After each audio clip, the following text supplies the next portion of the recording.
haven't touched anything else. Okay. I just got to say, what a wild response to a cop when he asks you, where's your dog at? To say, you fucking kidding me? Like, what? It doesn't mean anything. It's just a wild response. Where's your dog at? Fucking kidding me? Was my gate shut when you got here? This one was shut, yeah. And is there a different? This one I haven't touched anything Oh, else. he's got an electric shock collar on the fence, so he's not Perfect. supposed to. Well, then it's your dog in the back of my car. Okay, I just had somebody Facebook message me like, "Is 424 East Morton your address?" I was like, "Yeah." Well, so just went over to the police scanner. Like, grab some shoes. Come on out. I was like, "No, there's nothing going on here." No, you're good. What's the reason for this time? What do you mean? Oh, the dog slipped out. I have no idea. Okay. He was there. No worries. It is interesting that they took the time off. So I'm at.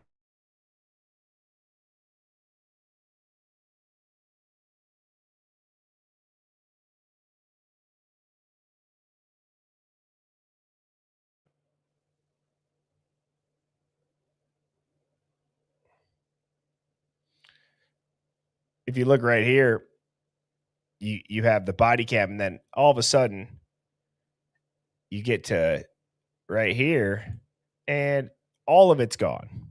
Why would that be? No worries. Well, yeah, man. Yeah. Well, here, Check his neck, make sure he. yeah. Here's the deal. This time, I think you are getting a citation for dog at large. I spoke with you less than 2 months ago, Yeah, and what the hell am I supposed to do? But it's a fucking dog, dude. Dude, this comment has nothing to do with the Idaho 4, but I don't know if this dude is half in the bag, but just the responses to the cop. I can't even believe that he's saying it. I'm not trying to sound like a puss. I would never say, like, you fucking kidding me? And then well, what am I supposed to do as a dog? I just can't picture myself ever saying that. well, here, Check his neck, make sure he. yeah. Here's the deal. This time, I think you are getting a citation for dog at large. I spoke with you less than 2 months ago, Yeah, and what the hell am I supposed to do? But it's a fucking dog, dude. I mean, I what, can't control him. what do you want me to tell you, man? It's your dog, your responsibility, right? There, Moscow does have a city code, dog at large, for a reason. Fight it and go to court over a fucking dog. I mean, you're more than welcome to, but last time I told you, I was like, hey, there's been 10 documented incidents in the past couple of years. I said, I'm going to give you a warning since this is the first time I ever talked to you, and I brought your dog back. You remember that? Yeah. That was like literally 2 months ago, and I said, hey, man, next time this happens, it's a citation just due to being unable to resolve the issue. So, got your information right up here. Your information, You guys have like a murder case you're dealing with there? oh, trust me. Dog? Do you guys hear that? Now, so the guy that is clearly, he just doesn't give a damn, in my opinion. Again, people could talk to cops however they want. I wouldn't do that personally. Not saying one is right, one is wrong, but I want you guys to listen to the officer's response after he says, "Don't you guys got a murder?" There's been 10 documented incidents in the past couple of years. I said, I'm going to give you a warning since this is the first time I ever talked to you, and I brought your dog back. You remember that? Yeah. That was like literally 2 months ago, and I said, hey, man, next time this happens, it's a citation just due to being unable to resolve the issue. So, got your information right up here. Your information, You guys have like a murder case you're dealing with there? oh, trust me. Dog? I don't want to be out here chasing down your dog. I feel like that should be your responsibility, but here I am. He didn't even address it. He completely, okay, I want you guys to put yourself in a position where you get asked a question that you feel very uncomfortable answering in that moment. Maybe even knowing you're on a body cam, knowing you're being recorded, knowing you're in front of a group of people, whatever situation you have to put yourself in mentally to get to. He completely shielded himself from answering that by just talking about the dog. Moscow code. It does sound like Rosie. I mean, it sounds exactly like Rosie. Hey, there's been 10 documented incidents in the past couple of years. I said, I'm going to give you a warning since this is the first time I ever talked to you, and I brought your dog back. You remember that? Yeah. That was like literally 2 months ago, and I said, hey, man, next time this happens, it's a citation just due to being unable to resolve the issue. So, got your information right up here. Your information, You guys have like a murder case you're dealing with there? oh, trust me. Dog? I don't want to be out here chasing down your dog. I feel like that should be your responsibility, but here I am. Moscow code 650. Also, just wild that, again, the dude goes, "Don't you guys got a murder case?" What? I will never go to Idaho. Idaho is a portal to hell. Okay? One of my most unexpected and biggest fears that I have is that when my kids get to a college age, they say, "Hey, Dad, I think I want to go to the University of Idaho. I want to go to Boise." Even worse, for God's sakes, maybe my kid gets recruited by Boise to go play football or some sport. I'm going to have to tell the coach, no, he's not going there. I don't care. I could never imagine sending my kid to where it's like that day, like within 7 hours of the 911 call, "Don't you guys got a murder to investigate?" It's just like, what is the mindset out there? Nobody talks. Nobody seems to take it serious. And fine, I'm not a local. That's okay. You guys can shit all over me on that. That's fine. But it is weird from an outsider's perspective. And like it or not, an outsider's perspective in a situation like this, it really kind of matters. In my opinion, it does. Because fine, we might not live there, but we're having to listen to this type of stuff. And if you guys want all the social media and all the internet, the virality of this case to die down, well, this certainly doesn't help it. Back, you remember that? That was like literally 2 months ago, and I said, "Hey man, next time this happens, it's a citation, just due to being unable to resolve the issue." So, got your information right up here. Your information. Don't you guys have like a murder case you're dealing with there? Oh, trust me, I don't want to be out here chasing down your dog. I feel like that should be your responsibility, but here I am. Moscow code 657 1055, dog at large. You've got 11 documented dog at large contacts. So that's just There's a murderer at large. There's a murderer at large. We're worried about a damn dog. A damn dog. There's a murderer at large. past couple of years. My info is right here. This is a misdemeanor citation. Court date's going to be the 30th of November, 2022, 8:30 a.m. at the courthouse. Well, thanks to us. If you sign on the yellow for me. I mean, he's got a fence, he's got a yard. I mean, I'll just say he's got a shock collar on. What else am I supposed to do? Well, then what's he? Two fences and a fucking shock collar in his neck. Well, what's he doing running around? Exactly. Exactly. Well, no, what am I supposed to do? Just keep him fucking locked up in like a little cage all day? Well, it's a legit question. Like, you really have taken the means necessary to ensure that he's trapped in. So, I'm not getting a ticket for it. I guess fucked up. For him running around. That's what I'm saying. Like, he's a fucking dog. Well, you can't be running around. It's Idaho City Code. But anyway, like you said. Well, I'm dealing with having a phone in my hand while I'm driving. I wasn't using it, but it was in my hand. Like, who gives a shit? You guys can be on drive. No. So, look, really, all I was saying is that I see some people like W Shark 66. I'm not shitting on you because I get it. You guys think that I'm overthinking that in a small town. This is how they talk to each other. That's fine. If I don't live in a small town, I don't really have any interaction with police. Okay. My point is this. There's a quadruple homicide that even the guy is like, don't you have a murder that just happened? And they seem to not. It just seems weird. I understand you still have a job to do, but wouldn't your priority be on catching a murderer instead of a dog on the loose? I'm not being mean when I say Moscow, Idaho clearly seems to have a lot of dogs. They got trash all over the side of the road. Their dumpsters are overflowing. I'm not saying that in a mean way. I'm just saying, like, really? Nothing like this ever happens in Moscow, is what we've heard. So if nothing like this ever happens in Moscow, wouldn't you assume that all of the energy and focus would be on catching this person?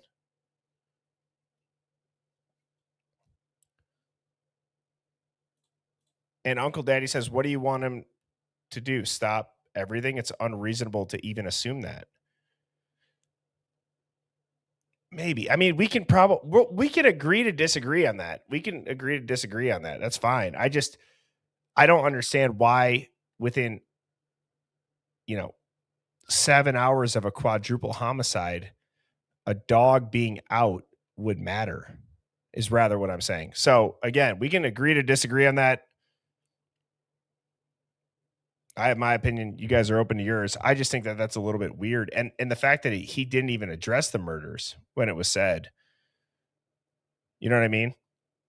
Even the guy was like, don't you have a murder? So not trying to make a big deal out of it. I think it's just very strange.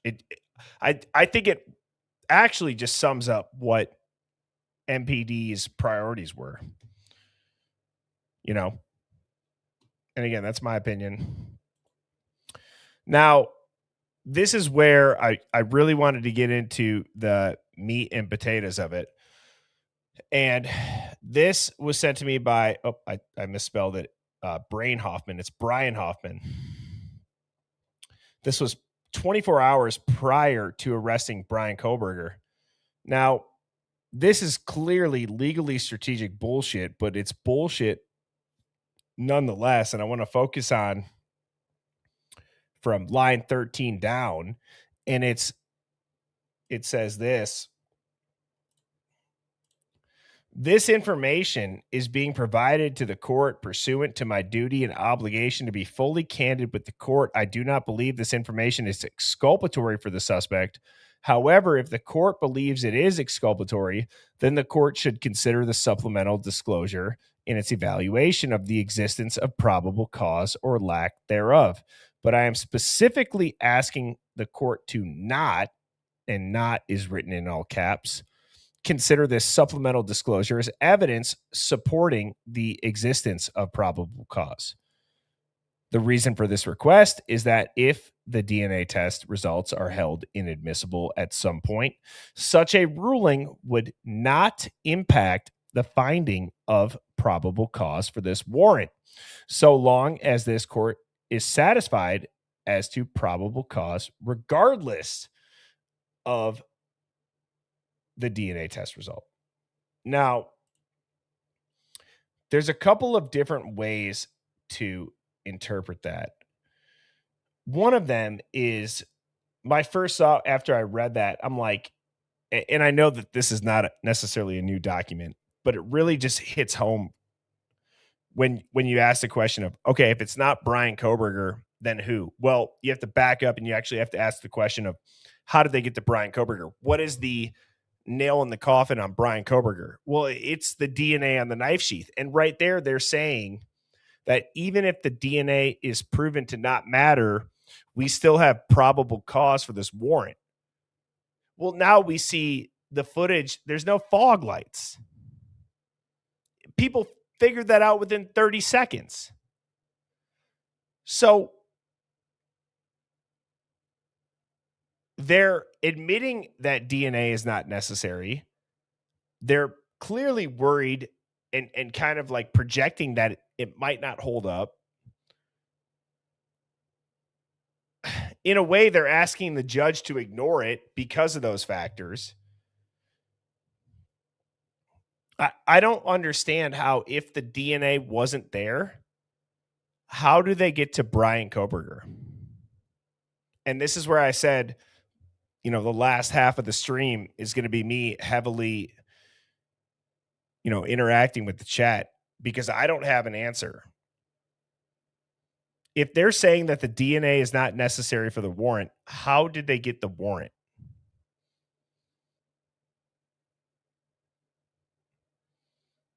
That's a good point. Maybe trying to eliminate fruit of the poison tree. Too cute by half, says Birdie. They had 0.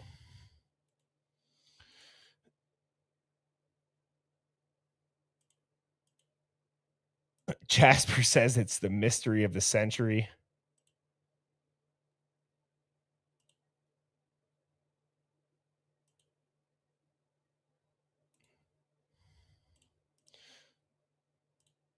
Cats are bomb, said, I've been asking that since day one.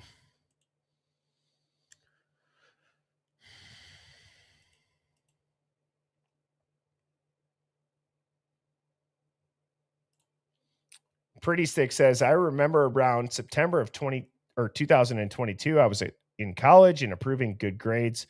Then counselor who checks grades asks me what universities am I going to go to? And what a list of universities showed was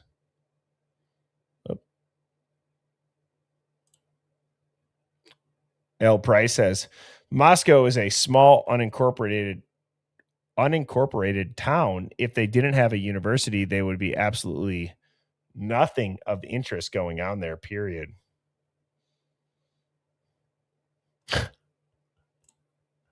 CJE 3333 says their case was softer than Charmin.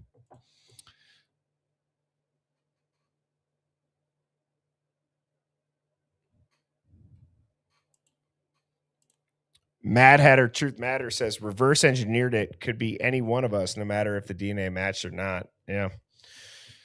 I regularly reference the 2009 New York Times article talking about how it's like 168 DNA profiles of random people could create any conceivable DNA profile of anybody living on this earth, even without having an original sample from you. And that might sound crazy, but that's how Sherlock Holmes and I met.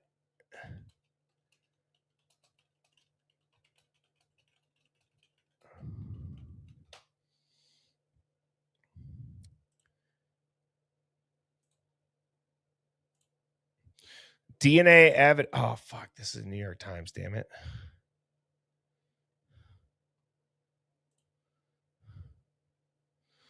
So, scientists in Israel have successfully fabricated blood and saliva samples containing DNA, potentially undercutting what has been considered key evidence in the conviction or exoneration in crime cases, the New York Times reported.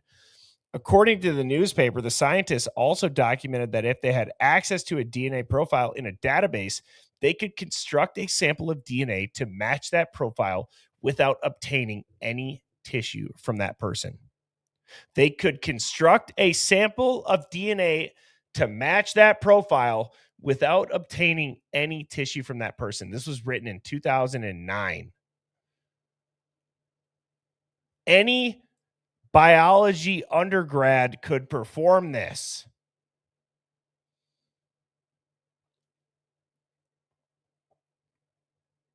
That's insane. That is insane.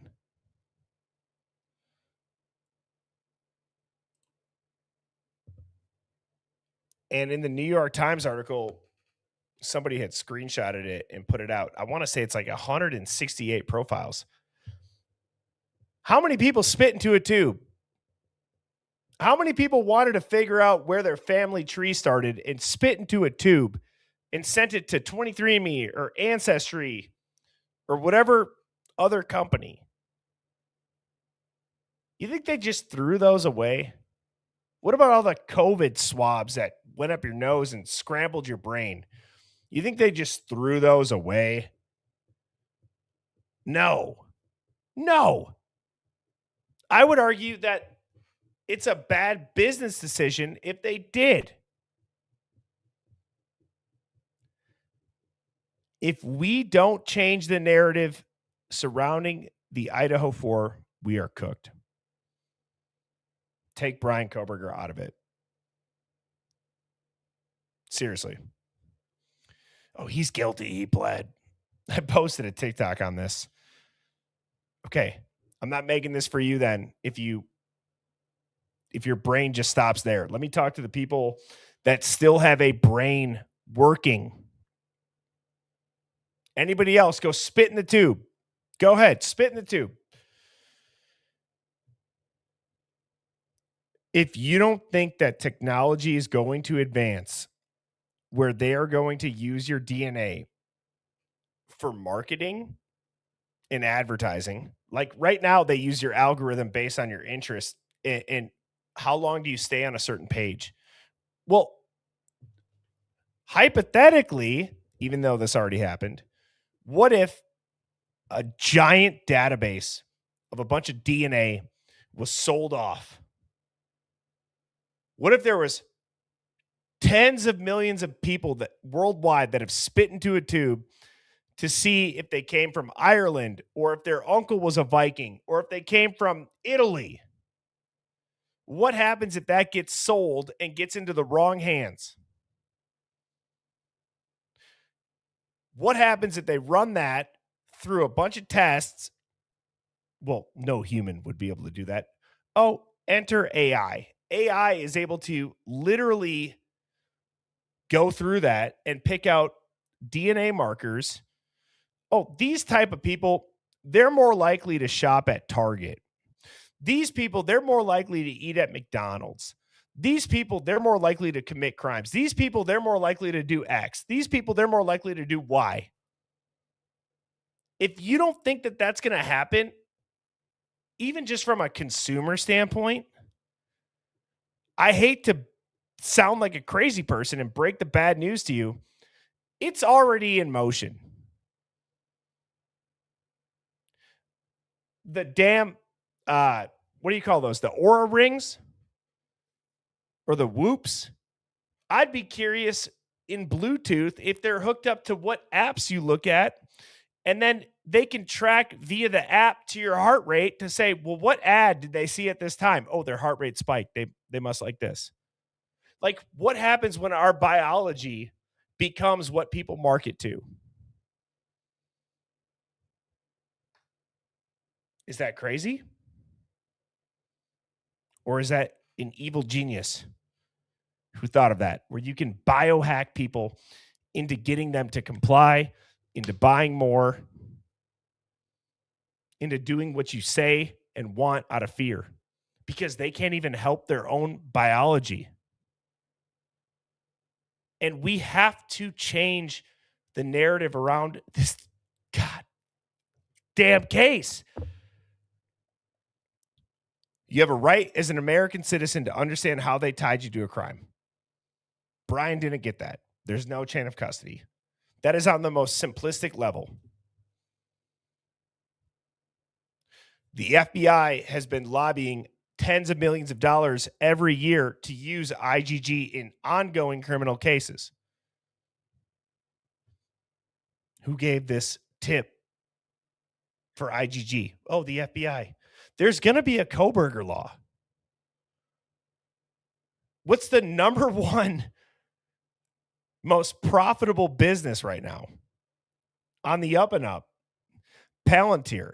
After, and I'll ask the chat, how many years did Palantir go before being profitable to where now they are one of the most profitable businesses in the entire world? How many years? And then tell me the percent of businesses that can survive that many years not being profitable. Pink Princess got it. 17 years. 17 years Palantir went without being profitable.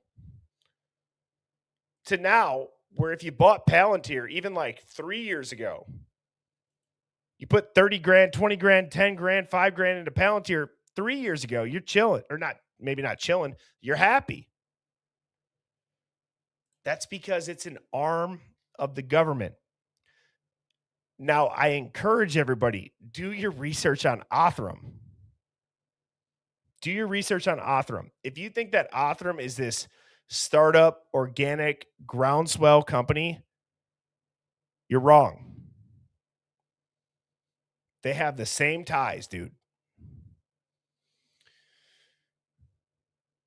So, my point in tonight's theme, by asking, if it's not Brian Koberger, then who, really is meant to address a very dangerous precedent. And that's, we have to start looking at who actually committed these crimes, not focusing in on who's most likely to have. Because that shift, it matters. When you start looking at who's most likely to, well, right now it's IgG based off of your father's Q-tip 2,000 miles away in Pennsylvania. You drive a white car. Not even in the same date range that they tell you. But what happens when internet search history, what you studied in college? Oh, wait, hang on. They included that too. Do you guys realize it's already happening? The Idaho 4 case has all of the building blocks to absolutely cook us through and through. They'll ruin your character. They'll turn your family against you. Shit. They'll even go at people that try to defend you. It's a joke. The only way that it stops is if we continue to speak our minds. So please, I encourage you, find belief in yourself. Trust your gut, everybody. Trust your gut. You've looked into this case. Many others haven't. Stand up for yourself. You don't have to be a dick. You don't have to be confrontational. Just stand up for yourself. Ask questions. Use the Socratic method. Leading questions that you already know the answers to that end up getting the person who you're asking the questions to realize the answer while they're answering it. That's what you need to do. Well, so wait, if they can't put him in the house, but the DNA on the knife sheath was found in the house, how does that work? Well, they had his car there. Oh, well, did they have a license plate picture? Can you see him in the car? Did he have any connection to the victims? Did he stalk them? So again, the question is this. Once you open the floodgates to a very simple question of, if it's not Brian Koberger, then who is it? They go wide open. They go wide open. It could be so many people. You could go down the Aryan Night path, which I don't necessarily disagree with. You could go down the frat path. I don't necessarily disagree with that. There are a lot of reasonable suspects. So,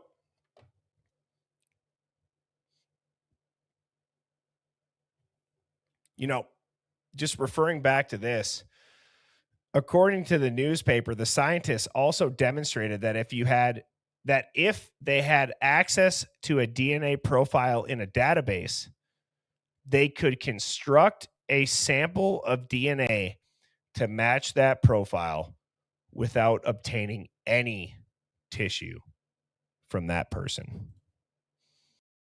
Birds flying high, you know how I feel.